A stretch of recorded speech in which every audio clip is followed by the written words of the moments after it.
अस्सलाम वालेकुम। आज हम चैप्टर 3 की एक्सरसाइज करते हैं जिसमें हम इसके एमसीक्यूज़ देखते हैं।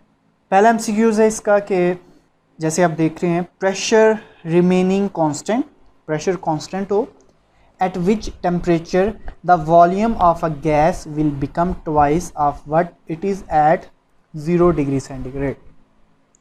अगर प्रेशर कांस्टेंट रहे तो वॉल्यूम डबल किस टेम्परेचर पर होगा। अगर आप देखें 0 डिग्री सेंटीग्रेड है तो आप केल्विन में देखें ना, अगर आप इसको 0 डिग्री सेंटीग्रेड तो केल्विन में कन्वर्ट करें तो ये 273 केल्विन हो जाए। अब यहाँ पे प्रेशर कांस्टेंट है तो प्रेशर कांस्टेंट किस लॉ में होता है, गैस लॉ में, उसमें चार्ल्स लॉ में V is directly proportional to temperature. अगर आप टेम्परेचर को डबल कर देंगे तो वॉल्यूम भी क्या हो जाएगा, डबल। तो आप देख लें कि इस टेम्परेचर का डबल कितना है और इस टेम्परेचर का डबल। इसको तो आप डबल कर नहीं सकते, 2 टाइम्स करेंगे तो वो 0 आ जाएगा। इसको आप 2 टाइम्स अगर आप करें तो ये आ जाएगा 546 केल्विन। तो इससे आप देख सकते हैं कि आपका ऑप्शन क्या होगा, सी ऑप्शन, चार्ली ऑप्शन। तो करेक्ट ऑप्शन सी। नेक्स्ट आप देखते हैं number of molecules in 1 decimetre cube of water is close to 1 decimetre cube. अब आपने यहाँ पे मोलर वॉल्यूम वाला जो कॉन्सेप्ट है वो अप्लाई नहीं करना। वो क्यों? क्योंकि वो गैसेस के लिए है और यहाँ पे ये कह रहा है water 1 decimetre cube of water. तो 1 डेसीमीटर क्यूब वाटर अगर है तो इसमें नंबर ऑफ मॉलिक्यूल्स फाइंड करना मुश्किल बात नहीं है। वो क्यों? हमें पता है कि 1 डेसीमीटर क्यूब अगर है ऑफ वाटर तो कितने ये सेंटीमीटर क्यूब होगा, 1000 सेंटीमीटर क्यूब। और 1 सेंटीमीटर क्यूब 1 ml होता है तो 1000 सेंटीमीटर क्यूब 1000 ml होगा। अब हमें वाटर की डेंसिटी का पता है, डेंसिटी ऑफ वाटर क्या है, 1 ग्राम पर सेंटीमीटर क्यूब पर सेंटीमीटर। मतलब अगर 1 सेंटीमीटर क्यूब वाटर होगा तो उसका मैस भी 1 ग्राम होगा। तो इसका मतलब है कि 1 सेंटीमीटर क्यूब इक्वल होता है 1 ग्राम के। तो 1000 सेंटीमीटर क्यूब किसके इक्वल होगा, 1000 ग्राम के। अब आप क्या करें, अब आपके पास मैस आ गया है तो आप इसके मोल्स फाइंड कर लें। वो किस तरह, number of moles mass over molar mass. अब क्योंकि उसने पूछा नंबर ऑफ मॉलिक्यूल्स तो हम डायरेक्ट नंबर ऑफ मॉलिक्यूल्स ही फाइंड कर लेते हैं, नंबर ऑफ मॉलिक्यूल्स। तो mass over molar mass multiplied by Avogadro's number. तो जब आप इसको करेंगे तो आपके पास आंसर आएगा 55.6 इंटू 10। इसको करेंगे तो ये 55.6 आ जाएगा into 10 into 6.02 into 10⁻23 Avogadro's number ये। तो इस तरह आप इसको देख सकते हैं। नेक्स्ट आपके पास है एमसीक्यूज नंबर 3 है, which of the following will have the same number of molecules at STP। अब अगर आप ऑप्शन में देखें ना तो ये सारी गैसेस हैं। तो इसका मतलब है यहाँ पे हम एवोगैड्रोस लॉ को अप्लाई करेंगे, हम जिसमें कहते हैं कि अगर इक्वल वॉल्यूम हो दो गैसेस का और कंडीशन सेम हो, STP हो, तो उसमें नंबर ऑफ मॉलिक्यूल इक्वल होंगे। तो आपने जस्ट क्या करना है, सिंपली आप इन चारों ऑप्शन में से वो ऑप्शन लें जिनकी दोनों गैसेस का वॉल्यूम क्या है, सेम है। तो अगर आप देखें तो पहला ऑप्शन है 280 सेंटीमीटर क्यूब ऑफ CO2 जबकि and 280 centimetre cube of N2O। तो ये 2 गैसेस हैं, इनका वॉल्यूम सेम है और STP है, कंडीशन भी दोनों की सेम है, तो इनमें नंबर ऑफ मॉलिक्यूल भी सेम होंगे। बाकी आप ऑप्शन अगर देख लें तो उनमें वॉल्यूम इक्वल नहीं है। कैसे इक्वल नहीं है? अगर आप B को देखें तो 11.2 डेसीमीटर क्यूब है जबकि उसके साथ ऑफ ऑक्सीजन, जबकि इसके साथ दिया है 32 ग्राम ऑफ O2। तो 32 ग्राम ऑफ O2 1 मोल बनता है और 1 मोल में मोलर वॉल्यूम कितना होता है, 22.414 डेसीमीटर क्यूब। जबकि ये इतना डेसीमीटर क्यूब उसने डायरेक्ट दे दी, तो ये इक्वल नहीं है। अब सी ऑप्शन देखिए अगर, तो उसमें है 44 ग्राम ऑफ CO2 और 11.2 डेसीमीटर क्यूब ऑफ CO। इसको भी आपको सॉल्व करना पड़ेगा उसी तरह। 44 gram of CO2 and 11.2 decimetre cube of CO। हम इसके मोल्स फाइंड कर लेते हैं और फिर उससे मोल से हमें पता है कि उसके मोलर वॉल्यूम क्या होगा। अगर आप इसको देखें तो मैस 44 ग्राम दिया और इसका मोलर मैस 12 + 32 वो भी 44। तो इसका मतलब है कि कितने मोल्स होंगे, 1 मोल, और 1 मोल किसी भी गैस का हो तो उसमें 22.414 DM³ होता है। तो CO2 का इतना वॉल्यूम है जबकि उस CO का इतना है, तो ये इक्वल नहीं है, ये भी गलत है। डेल्टा ऑप्शन में आप देख लें 28 gram of N2 and 5.6 decimetre cube of oxygen. तो जो डेल्टा ऑप्शन में 28 ग्राम ऑफ N2 है ये 1 मोल बनता है और 1 मोल में 22 डेसीमीटर क्यूब होगा, 22.4 डेसीमीटर क्यूब, जो जबकि ऑक्सीजन का उसने 5.6 डेसीमीटर क्यूब दिया है, तो ये दोनों इक्वल नहीं है। तो इसमें जैसे मैंने आपको पहले बताया कि इसका ऑप्शन जो है हमारे पास अल्फ़ा है, ए ऑप्शन 3। 4 वाला आप देखें, if absolute temperature of a gas is doubled and pressure is reduced to 1/2, the volume of the gas will be, 4 option remains unchanged, increase 4 times, reduce to 1/4 या double हो जाएगा। तो देखते हैं इसको आपने करना है जनरल गैस इक्वेशन से। General gas equation PV = nRT। हमने देखना है, कहता है कि वॉल्यूम क्या होगा, तो वॉल्यूम को इस साइड पे रहने दें और दूसरे जो फैक्टर है प्रेशर उसको इस साइड पे ले जाए। अब इसमें आप करें जो उसने कहा कि absolute temperature of gas is doubled. हम इसको क्या करते हैं 2T कर देते हैं इसको, और प्रेशर कहता है pressure is reduce to 1/2, pressure को आप कर दे 1/2।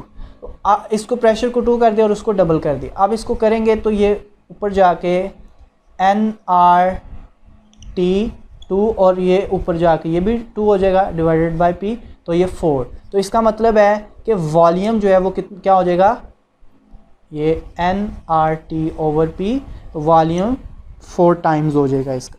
तो 4 MCQ जो है इसका ऑप्शन आपके पास क्या आएगा, increases 4 times, B top option.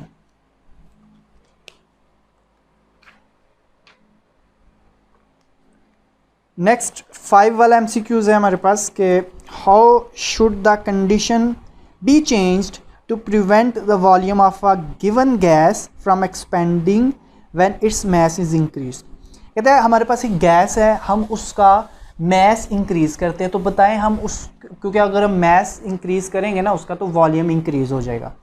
कह रहे हैं कंडीशन बताएं कि हम क्या करें कि मैस भी बढ़ाएं लेकिन मैस के बढ़ाने से वॉल्यूम में फ़र्क ना आने दें, तो क्या करें हम। Temperature is lowered and pressure is increased. तो ये ऑप्शन कुछ ठीक लग रहा है, क्योंकि जब अगर हम टेम्परेचर को लो करेंगे तो मैस बढ़ाने से जो नंबर ऑफ़ मालिक्यूल्स बढ़ेंगे ना, तो जब हम टेम्परेचर लो करेंगे तो मालिक्यूल्स करीब आना स्टार्ट हो जाएंगे, क्योंकि टेम्परेचर कम होता है तो काइनेटिक एनर्जी लो होती है, मालिक्यूल्स करीब, और प्रेशर इंक्रीज़ करने से भी मालिक्यूल क्या होते हैं, एक दूसरे के करीब आ जाते हैं। जैसे देखें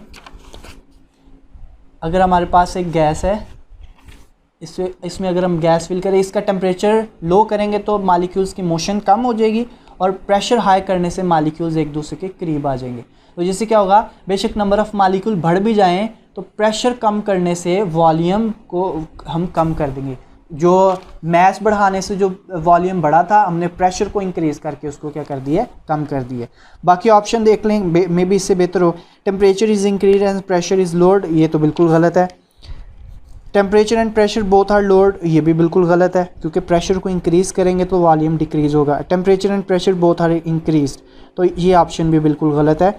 तो हमारा जो अल्फ़ा ऑप्शन है वो बिल्कुल ठीक है, जिसमें हम कहते हैं टेम्परेचर को कम कर दें जिससे काइनेटिक एनर्जी लो हो जाएगी, और प्रेशर को इंक्रीज़ करें जिससे मालिक्यूल्स क्लोज आ जाएंगे। इसके बाद हमारे पास है 6 वाला, molar volume of CO2 is maximum at. अब जो मोलर वॉल्यूम आपने फाइंड करना है, मतलब मोलर वॉल्यूम मतलब 1 mole of gas.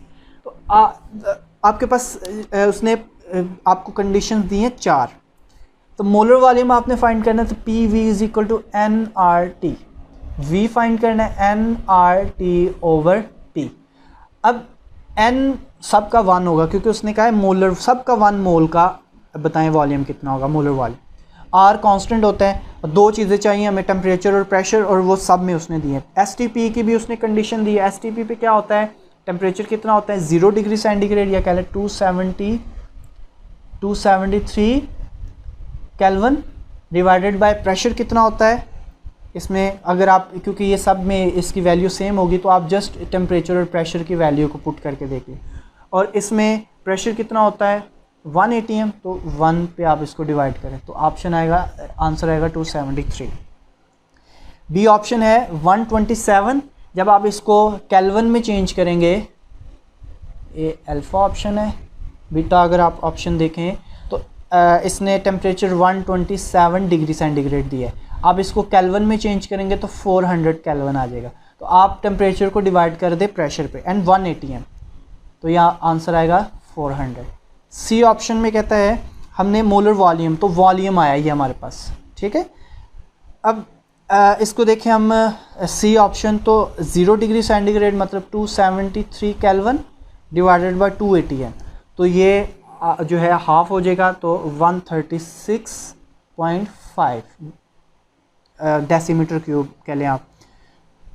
Delta option जो है वो है 273 केल्विन डिग्री सेंटीग्रेड है, आप इसको केल्विन में चेंज करेंगे तो ये हो जाएगा, डिग्री सेंटीग्रेड है, केल्विन में चेंज करेंगे प्लस 273 तो 546 डिवाइडेड बाय 2 atm, तो 2 atm से आप इसको डिवाइड करेंगे तो 273 आ जाएगा। तो बताइए सबसे ज़्यादा वॉल्यूम फिर कब होगा, जब ये बीटा वाली कंडीशन, जो बीटा ऑप्शन है वो कंडीशन होगी 127 डिग्री सेंटीग्रेड एंड 1 atm, तो 6 वाले का ऑप्शन हमारे पास बीटा है।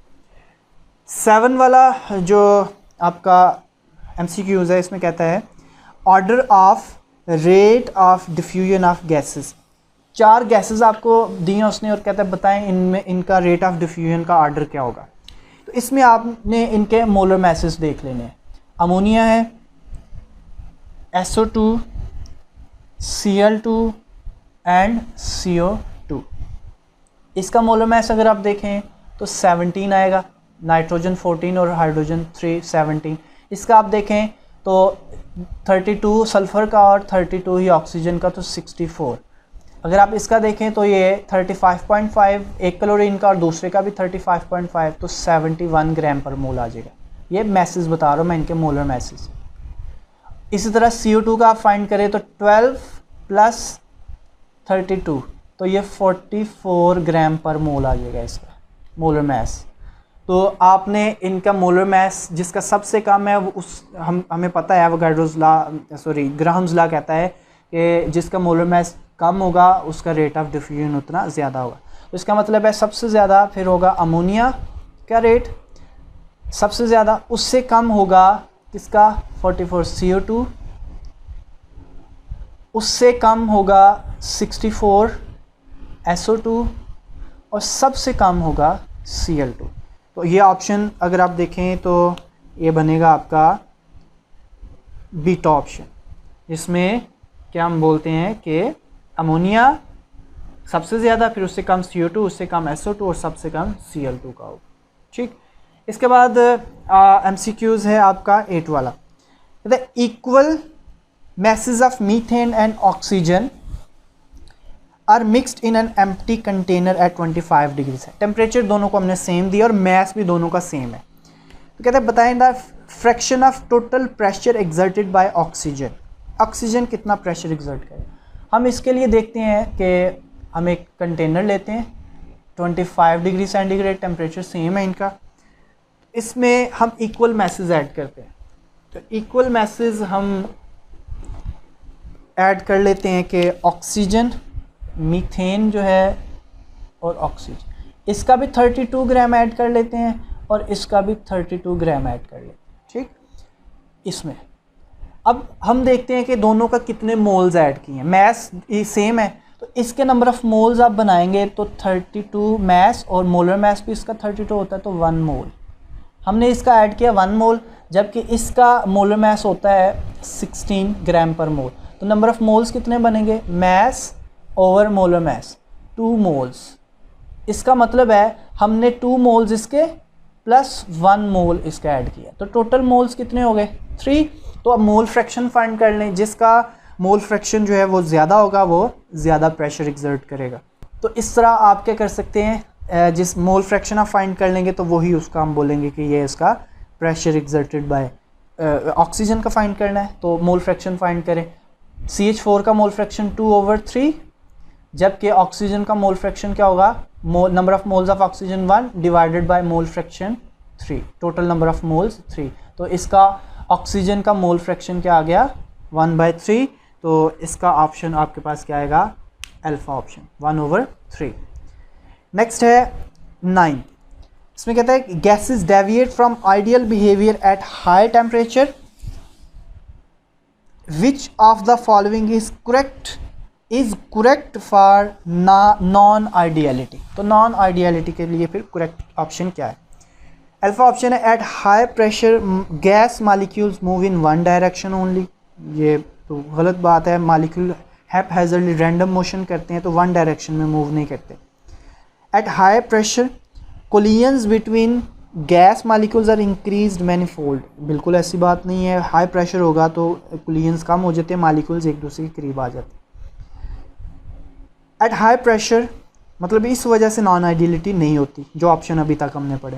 Eight high pressure volume of gas becomes insignificant, तो ये बात भी बिल्कुल इसने उल्ट कही है, ये भी गलत है, ये ऑप्शन भी ठीक नहीं है।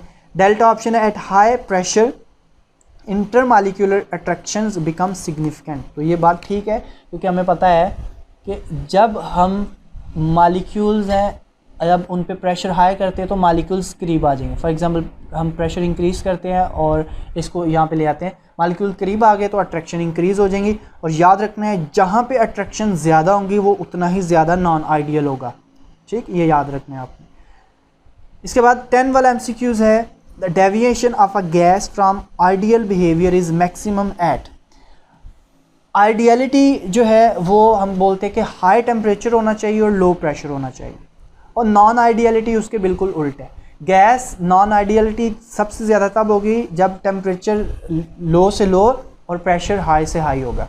तो इसमें आप चारों ऑप्शंस में देख लें सबसे लो टेम्परेचर कौन सा है और सबसे हाई प्रेशर कौन सा है। सारे ऑप्शन में देखें तो टेम्परेचर -10 सबसे लो है, बाकी सारे हाई हैं। ए और अल्फ़ा और बीटा का टेम्परेचर लो सबसे लो है -10। अब हम इसके प्रेशर की वजह से हम अल्फ़ा और बीटा में से हम जो है वो सिलेक्ट करेंगे। तो अल्फ़ा में प्रेशर 5 atm है, बीटा में 2 atm है, तो इसका मतलब है कि हमारा जो अल्फ़ा ऑप्शन है वो करेक्ट है क्योंकि इसमें टेम्परेचर भी सबसे लो है और प्रेशर भी सबसे हाई है, और यही कंडीशन क्या होती है, आइडियल बिहेवियर से डेविएट करने, आइडियल बिहेवियर से दूर ले जाती है ये कंडीशंस। नेक्स्ट है MCQs 11 a real gas non ideal gas obeying van der Waals equation will resemble if gas ideal gas if both A and B are large, ये बिल्कुल ठीक नहीं है। बीटा ऑप्शन है both A and B are small, ये option ठीक है। A क्योंकि कोएफिशिएंट ऑफ अट्रैक्शन है, तो कोएफिशिएंट ऑफ अट्रैक्शन तो मैंने आपको पहले अभी बताया है कि अट्रैक्शन ज़्यादा हो तो नॉन आइडियलिटी होती है, अट्रैक्शन कम तो आइडियलिटी। तो A क्योंकि बताता है हमें अट्रैक्शन के बारे में, ए ज़्यादा तो अट्रैक्शन ज़्यादा, ए कम तो अट्रैक्शन कम, तो ए मिनिमम होना चाहिए। ए और बी, ए मिनिमम 0 और बी मिनिमम कितना होगा 0। अब हमारे पास जो वैन डर वाल इक्वेशन है ना, हम वो लिखते हैं P + n² A/v²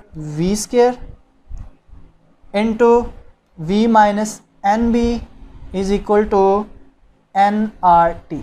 तो minimum value both are small, तो स्मॉलेस्ट वैल्यू 0 होगी, तो हम इसमें पुट करते हैं।